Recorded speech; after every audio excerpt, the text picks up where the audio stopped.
Yo, what's going on, you guys? It's your boy, the FWOTI to the Big E, back again with a WWE pay-per-view predictions video.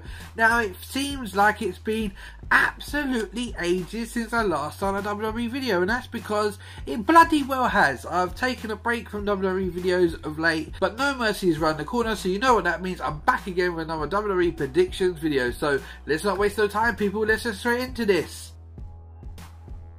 So the first match I want to talk about on this card is obviously the Cruiserweight title match between Champion Neville and the new addition to the Cruiserweight division, Enzo Amore. Now, for me, this is a great move for Enzo Amore. I think Enzo is better in the Cruiserweight division. Obviously, he's closer to the weight limit. No one really wants to see Enzo beating up and throw about like a ragdoll on the main roster, like what's been happening with the Big Cass and all that kind of situation. And we know that he's got a lot of heat on him backstage. But I think for Enzo, this is a really, really good move. Apart from Neville, the Cruiserweight division really struggles for main standout stars. And Enzo is a main standout star. I mean, hell, if it wasn't for the fact that he's good on the mic and that lot, he probably wouldn't have a job right now with the WWE. So I think it's really good having Enzo down on 205 Live. Now personally, I don't think they should put the title on Enzo Amore. I think Neville should keep it and retain, but it should be a good matchup. Enzo can actually work really well in the ring. We know that if you watch him on NXT. It's just that on the big guys roster, he's just going to get thrown around like a ragdoll. I think this is the right place for him, so I'm expecting good things for this match. I love Neville. You guys know this if you watch my videos. I love Neville. I like Enzo Amore. Hell, everyone in my house loves Enzo Amore. My missus loves Enzo Amore. The kids love Enzo Amore. One of them actually thinks he's Enzo Amore, but unfortunately I don't see him walking out as the champion, people. So let's just move on. So the next match I want to talk about is the Intercontinental title match between Jason Jordan and The Miz. Now, if you guys know from my previous videos, I did say that I'm not a big into this whole storyline with Kurt Angle and Jason Jordan being his son. I'm not really buying into it. This match was touted for SummerSlam. It didn't happen. The Miz was on the undercard in a 6-man tag with his Mizaraj.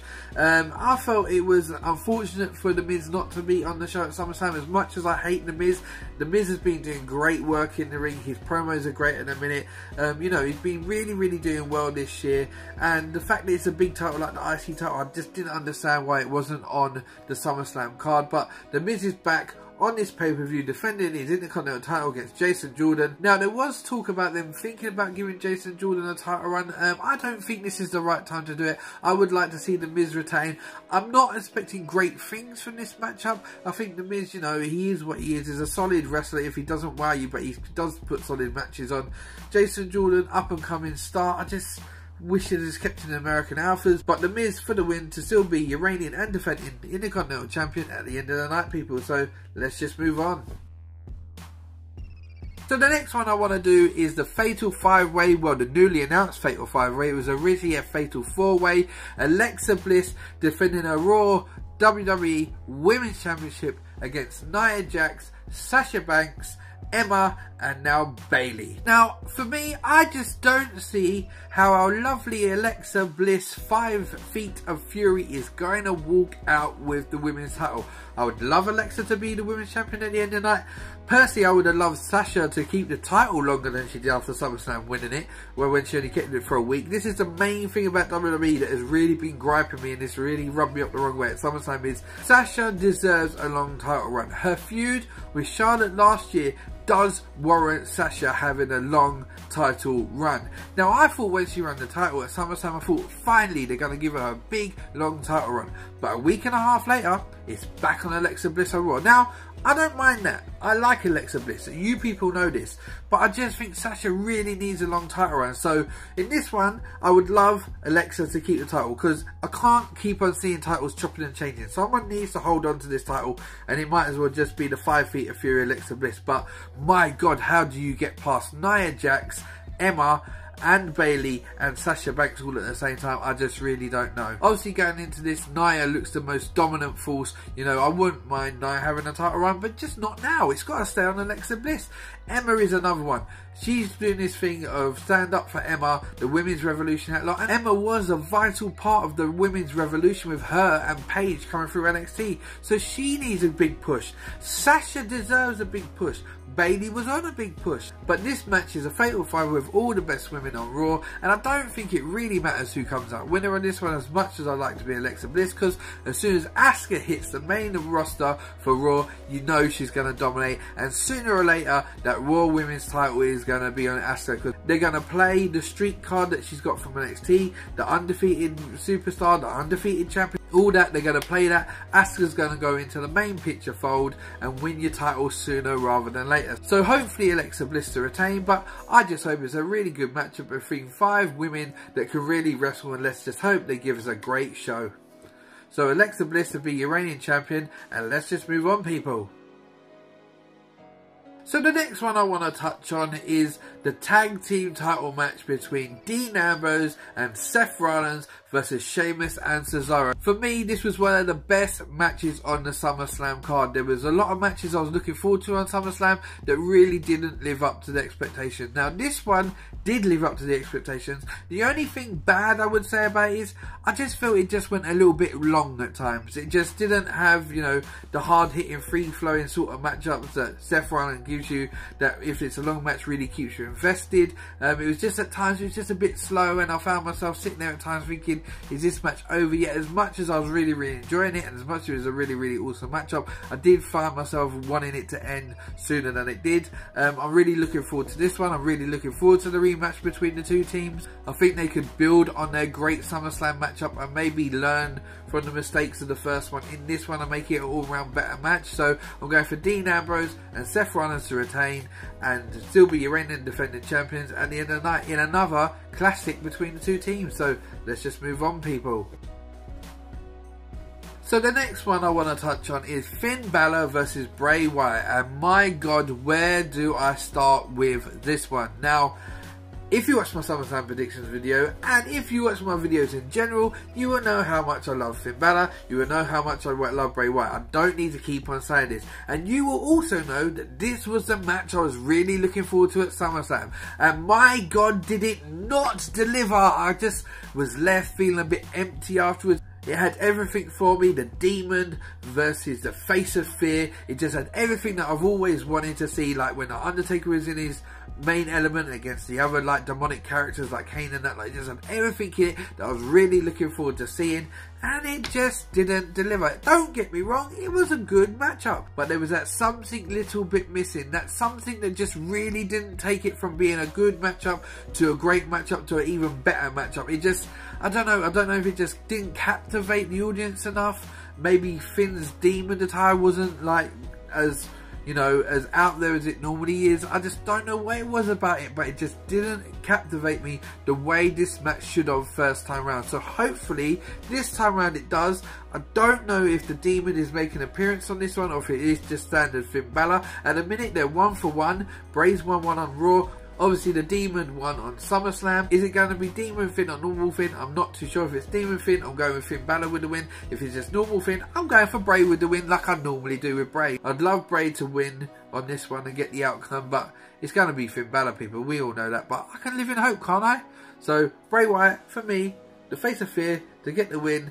Let's just move on. So the next match I want to talk about is Roman Reigns taking on the face that runs the place, John Cena. Now, this is, for me, is absolutely mad. This match screams WrestleMania main event.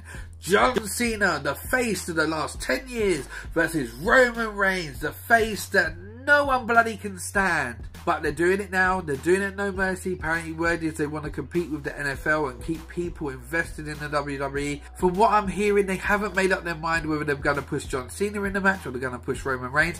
Either way, Roman will look strong if they don't push Roman over John Cena. Me personally, maybe they should have Roman go over John and let it stew for a while, because I heard Johnny's going off to film another film afterwards and having another break.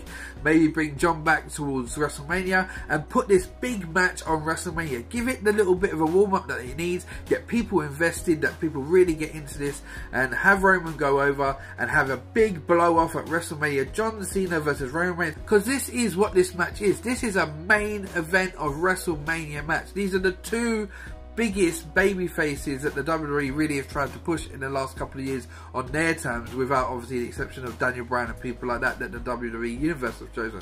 So it'd be the old guard versus the new guard, and I just think it's amazing how it's happening now and not WrestleMania. So I'm going for Roman to win over John Cena, for the feud to carry on, and maybe a blow-off match at WrestleMania. So let's just move on, people. So last but not least, we have the Beast, Brock Lesnar, defending his Universal title, Guardians of the Galaxy, Milky Way, whatever you want to call it, belt, versus the hero among men, Braun Strowman. So I would love Braun Strowman to go over in this match. I again don't think it happened. I actually thought they'd put him over at SummerSlam. That didn't happen. That was another thing that peeved me off with SummerSlam. So I'm expecting Brock Lesnar to get the win, but don't get me wrong, Braun is going to look strong here. Braun is going to look dominant.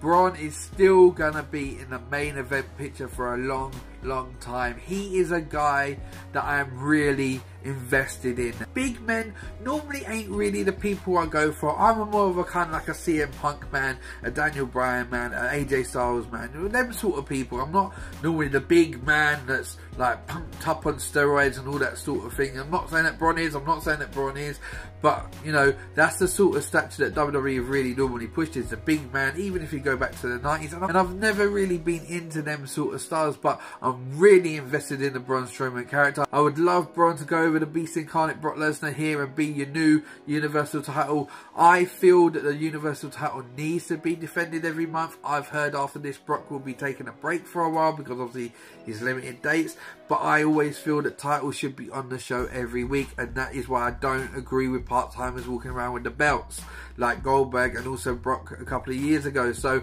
Braun to win, Braun to be your champion, but let's be realistic, people, it's going to be Brock Lesnar as far as I know. I haven't heard any inklings, so your boy Brock Lesnar to be the champion, as much as I want it to be Braun Strowman. So that is my predictions for WWE No Mercy this Sunday on the WWE Network from the Raw brand.